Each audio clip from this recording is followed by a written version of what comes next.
తొందరపడ్డం ఎందుకు? తర్వాత తప్పు చేశానని పశ్చాత్తాపడ్డం ఎందుకు? ఆలోచన నశిస్తే చివరకు మిగిలేవి కన్నీళ్లే. తుడుచుకుంటే తడిపోవచ్చు, కానీ చేసిన తప్పు పోదు సీత. నేనేం తప్పు చేయలేదు. తప్పని అనుకోకపోతే కళ్ళు చెమ్మగిల్లో నీ తల తిప్పుకోవు. నేనేం తప్పు చేశాను? ఇంతకాలం స్వర్ణ తప్పు చేస్తే తనను కొట్టేదానివే, కానీ ఇప్పుడు నువ్వు తప్పు చేసి తనను కొట్టావు. అందుకే బాధపడుతున్నావు. కాదని పైకి అన్నా నువ్వు చేసింది తప్పని నీ అంతరాత్మకు తెలుసు. దానికి సమాధానం చెప్పలేక, నిన్ను నువ్వు సమర్థించుకోలేక, సముదాయించుకోలేక, సంభాళించుకోలేక మదన పడుతున్నావు. ఆ కన్నీళ్లే దానికి సాక్ష్యం. కాదంటావా? కాదని నా మొహంలోకి సూటిగా చూసి చెప్పు.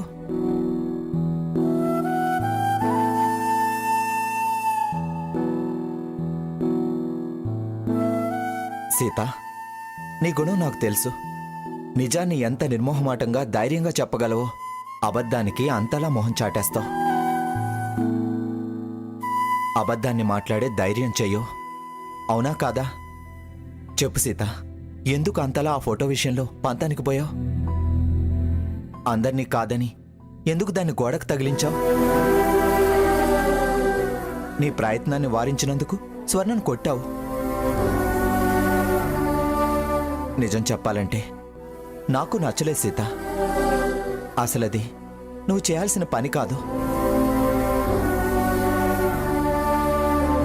అంటున్నానని బాధపడొద్దు, అనే అవకాశం ఇవ్వొద్దు, మళ్ళీ అలాంటి ప్రయత్నాలు చేయొద్దు. నిన్ను సమర్థించలేని పరిస్థితి నాకు తేవద్దు. అర్థం కాక ఆలోచించినా నాకు తట్టక అడుగుతున్నాను, అసలు నువ్వెందుకు అలా చేసావు?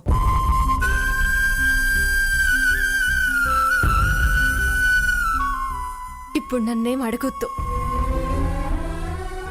నీ కలతకి, వింత ప్రవర్తనకి కారణం అసలు అర్థం కావడం లేదు.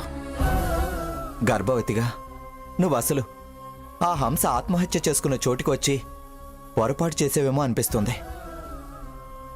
మనసు చెదిరి ఇలా చేస్తున్నావేమోనని నాకు అనుమానం కలుగుతుంది. ఆ క్షణం నుంచే నువ్వు వింతగా ప్రవర్తిస్తున్నావు. భయపడ్డావా? నేను భయపడలేదు, మనసు చెల్లించలేదు కాబట్టే నాకొక నిజం తెలిసింది. నిజం తెలిసిందా? ఏంటా నిజం? నిర్ధారణ కాందే నేను చెప్పలేను. మరి నిజమని ఎలా అంటున్నావు సీత?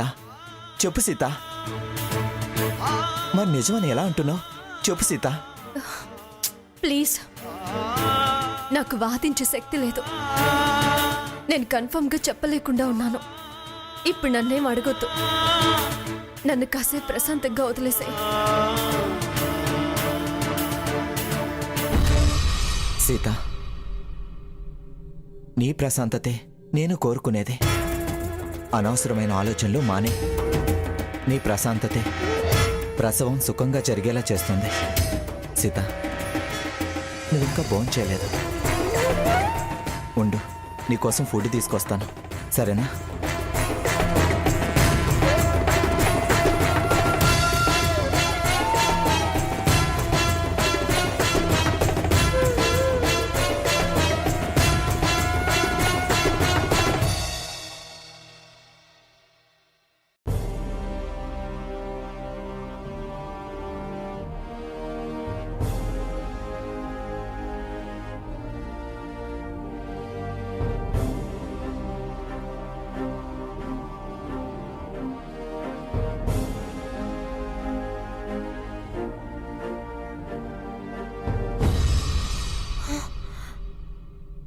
అదేంటి, ఫోన్ ఇక్కడే పెట్టాను కదా, ఫోన్ లేదేంటి?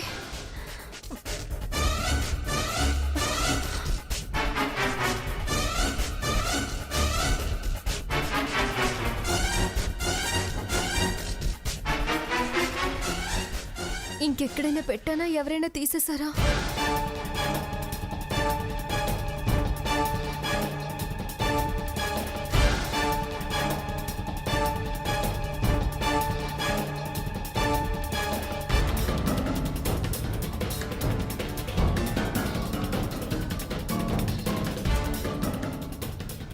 పిన్ని గారు టీ తీసుకోండి.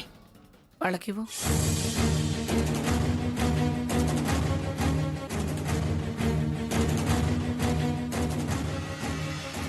అయ్యో, అందులో అతను పంపించిన ఫోటోలున్నాయే. ఎవరైనా చూస్తే అయ్యో, నో, చూడకూడదు, చూడటానికి వీల్లేదు.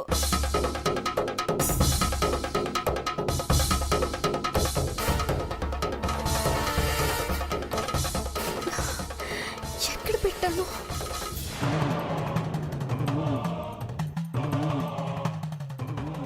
అయ్యో,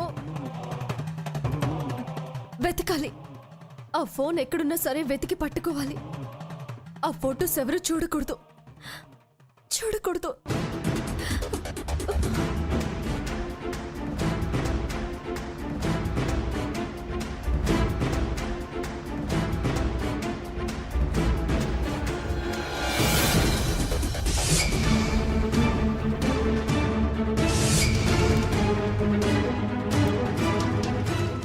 అమ్మమ్మ గారి దగ్గర ఉన్నది నా మొబైల్ కాదు కదా. ఏంటంత సీరియస్గా చూస్తున్నారు? సాకేత్, ఏంటి గ్రాని? ఇలా రారా. స్వర్ణ,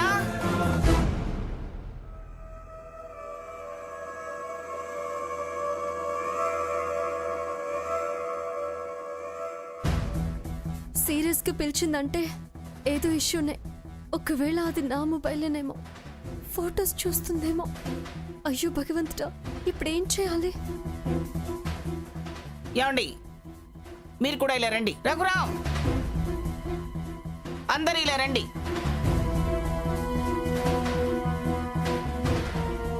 ఏమండి, మీరు కూడా.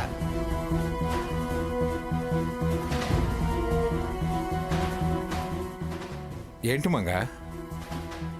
గ్రాని, ఏమైంది గ్రాని? ఒకసారి ఫోటో చూడు.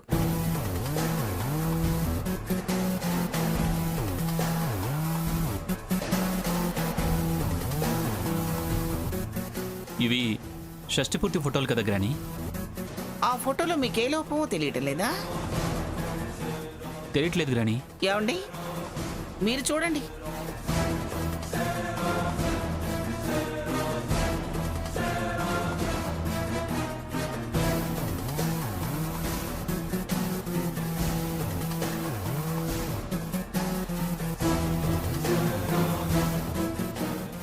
ఏమైంది మంగా? బానే ఉన్నాయి కదా.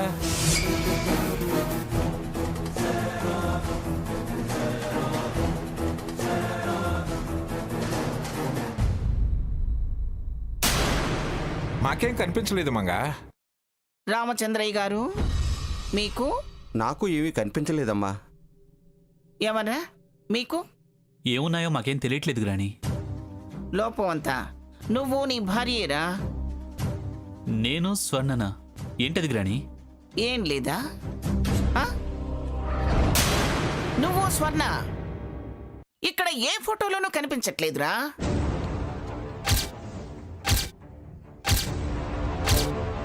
అది లోటు కాదా, లోపం కాదా? అక్కడ ఫోటోలో లేకుండా మీరిద్దరు ఎక్కడికి వెళ్ళారా? చెప్పండి, అడిగేది మిమ్మల్ని. ఆ, అది అది కొత్త చోటు కదమ్మమ్మ. అక్కడ చాలా మంది జనాలు. బాబు ఒకటే ఏడుపు. అందుకే వాణ్ణి తీసుకుని వెనకాల వైపుకు వెళ్ళాను. అందుకే లేను. ఏరా సాకేత్, మరి నీకేమైంది? నువ్వెందుకు లేవు? బావా గెస్ట్లను రిసీవ్ చేసుకోవడంలో బిజీగా ఉన్నాడు. ఆ. చెప్పవేంటి బావా? ఆ, ఆ, చివరిదాకా మీరు గెస్టులు రిసీవ్ చేసుకుంటూనే ఉన్నారా? అవును గ్రాని, వస్తూనే ఉన్నారు. సరే సరేలేరా, కనీసం అందరితో పాటు గ్రూప్ ఫోటో దిగచ్చు కదరా.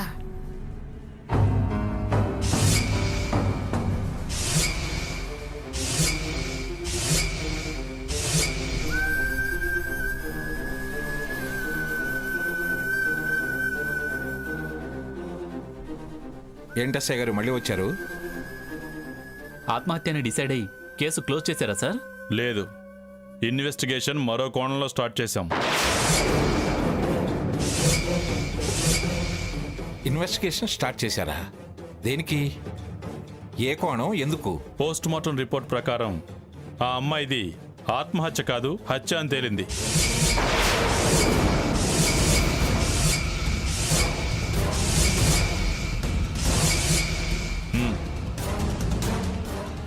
ఇవిగోండి జడ్జి గారు, మీరే చూడండి రిపోర్ట్స్.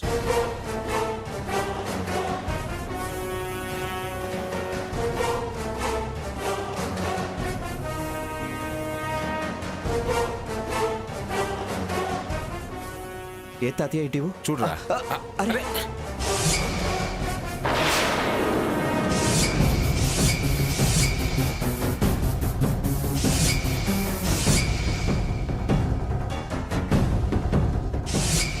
నెంబర్ చాలా ఫ్యాన్సీగా ఉందే.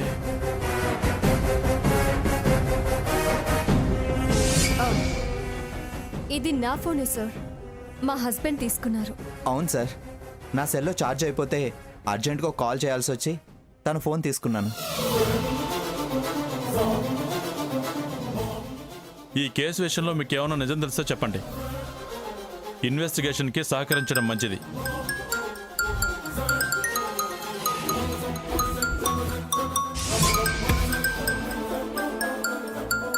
నేరస్తుల్ని రక్షించడం నేరం అవుతుందని గుర్తుంచుకోండి.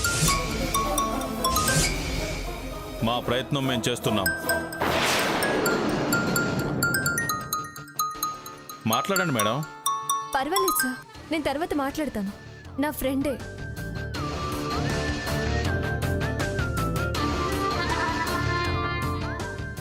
హంతకుణ్ణి ఖచ్చితంగా పట్టుకుని తీరతాం. నేరస్తుడు చట్టం నుంచి తప్పించుకోలేడు. మీకు ఎవరి మీదన్నా అనుమానం ఉన్నా, ఏదైనా క్లూ దొరికినా మాకు తెలియచేయండి.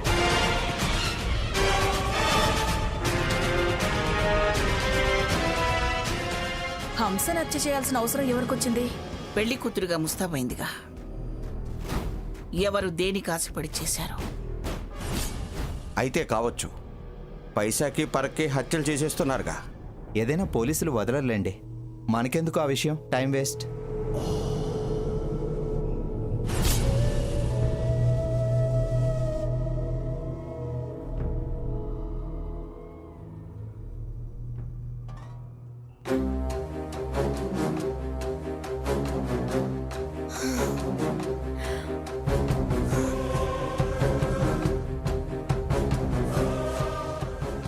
ఇంకా ఈ ఫొటోస్ని ఎవ్వరు చూడరు.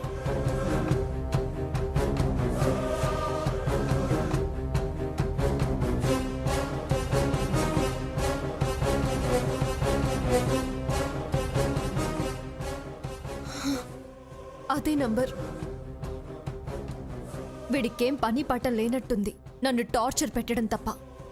మళ్ళీ ఏం బాంబు పేలుస్తాడో ఏమో. ఛ! ఆన్సర్ చేస్తే ఒక తప్పు, ఆన్సర్ చేయకపోతే ఇంకో తప్పు. రకరకాలుగా హింసిస్తున్నాడు. హలో, ఏం పిఠాపురం సీతామహాలక్ష్మి గారు, గదిలో దూరి తలుపులు మూసుకొని తీరిగ్గా మెసేజ్లు, ఇన్కమింగ్ కాల్స్ డిలీట్ చేస్తున్నావా?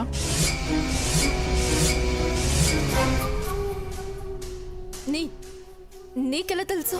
నాకు ప్రతి యాక్షన్కి నీ రియాక్షన్ తెలుసు.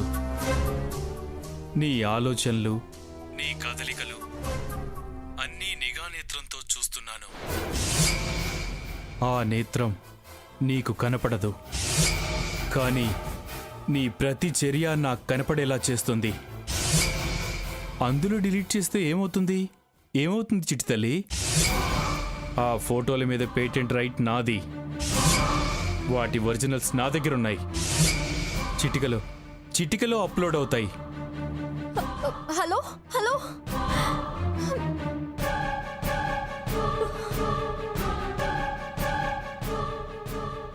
ఇక్కడ జరిగే ప్రతి విషయం అతనికి ఎలా తెలుస్తుంది?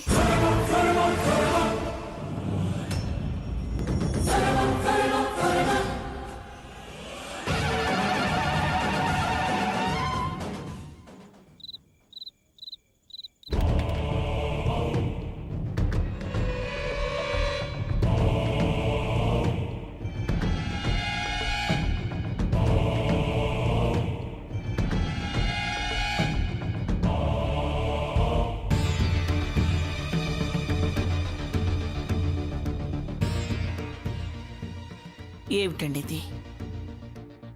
అంత సర్దుబాటై సమస్యలన్నీ తీరిపోయి అందరం ఆనందంగా ఉన్నాం. ఆ ఆనందంలో షష్టిపూర్తిగా నెల్లూరు వెళితే అక్కడికి హంస రావడం ఏమిటి? చచ్చిపోవడం ఏమిటి? ఏదో అసంతృప్తితో అర్ధాంతరంగా వెళ్ళిపోయిందనుకుంటుంటే అది ఆత్మహత్య కాదు హత్య అంటారేమిటి? అనటమే కాదు మంగ, ఆ పోస్ట్ మార్టం రిపోర్ట్స్ నేను చూశాను కదా. హంస ఒంటి మీద గాయాలున్నట్టు, ఎవరో హింసించి బలవంతంగా చంపినట్లు క్లియర్గా ఉంది. అది ఖచ్చితంగా హత్యే, అందులో అనుమానం ఏమీ లేదు. అలాగా? దాన్ని హత్య చేయాల్సిన అవసరం ఎవరికొచ్చింది? ఎవరు దేనికి ఆశపడ్డారో, ఎవరితో ఆ అమ్మాయికి శత్రుత్వం ఉందో తెలియాలి. అదంతా పోలీసులు విచారించి తేల్చాల్సిందే. చట్టం దోషుల్ని పట్టుకుంటుంది, న్యాయం శిక్షిస్తుంది. నా మనసు ఎందుకో కీడు శంకిస్తుందండి. కీడా? దేనికి? ఎందుకలా అన్నావు మంగా? కాలం మారింది. మనకు అనుకూలంగా అయింది అనుకున్నాం గాని దాని హత్య జరిగిన దగ్గర నుంచి సీత వింతగా ప్రవర్తిస్తుంది. స్వర్ణ వద్దంటున్న హంస ఫోటో పెట్టింది, ఎప్పుడు లేంది. అనవసరంగా స్వర్ణపై చేయి కూడా చేసుకుంది.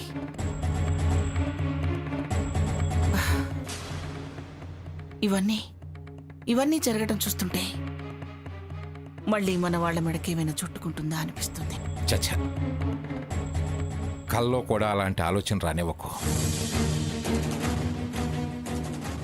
మనలో అలాంటి దుర్మార్గపు ఆలోచనలు గల వాళ్ళు ఎవ్వరూ లేరు. మనది పిఠాపురం వంశం అని మర్చిపోకుమంగా. ప్రాణాలు ఇవ్వటమే గాని తీయటం మన ఇంటా వంట లేదు. తప్పుడు ఆలోచనలు, అనవసరమైన భయాలు మనసులోకి రానివ్వకు. అది కాదండి. ఇంక ఈ విషయంలో చర్చ అనవసరం. ఎవరు హంతకులో వాళ్ళని పోలీసులు పట్టుకుంటారు, సరైన శిక్ష పడేలా చేస్తారు. నువ్వు ప్రశాంతంగా పడుకో. పడుకో మంగా, పడుకో.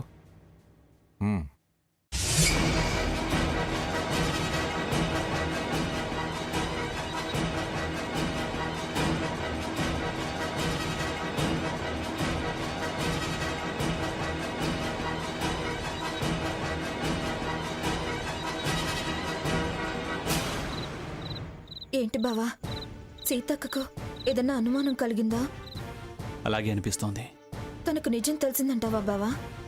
చెప్పలేం స్వర్ణ, తను చాలా తెలివైంది. గ్రానీల అలా మొహాలు చూస్తే మొత్తం విషయం గ్రహించగలదు. అదే జరిగితే మనం చాలా తప్పు చేసిన వాళ్ళం అవుతాం. తను గ్రానీకి చెప్తే ప్రమాదం. తనలా చెప్పదు బావా. ముందు మనల్ని విచారించకుండా తొందరపడి అమ్మమ్మకి చెప్పదు. అసలు అక్కకు నిజం తెలిసిందంటావా? తెలిసే ఉంటుంది. తెలియంది ఫ్రమ్ ది బిగినింగ్. డే 1 నుంచి నన్నెందుకు అంతలా అనుమానిస్తుంది? సస్పిషియస్గా ఎందుకు చూస్తుంది? వదిన మొహం వంక చూడాలంటేనే నాకు భయం వేస్తోంది. అలా అని మాట జారేవు బావో. గొంతు తడారిపోతోంది, మాటే పెగలట్లేదు. ఇంకా మాట జారేదేముంది? మరీ అంత భయపడకు బావా. నా బాధ నీకెలా చెప్పాలో అర్థం కావడం లేదు. రెప్ప వేయకుండా చూస్తే చాలు నాకు చలి చెమటలు పడుతున్నాయి. ఏదో భయం నాకు తెలియకుండానే గజగజ వణుకు పుట్టేలా చేస్తోంది. టూ మచ్గా ఆలోచిస్తే అలాగే ఉంటుంది. గుండె దిట్టవు చేసుకో బావా. దడ పుడుతుంటే దిటవు చేసుకోవటం ఎలా కుదురుతుంది? నువ్వన్నదే నిజమయ్యే. అక్క నిలదీస్తే ఏం చేద్దాం?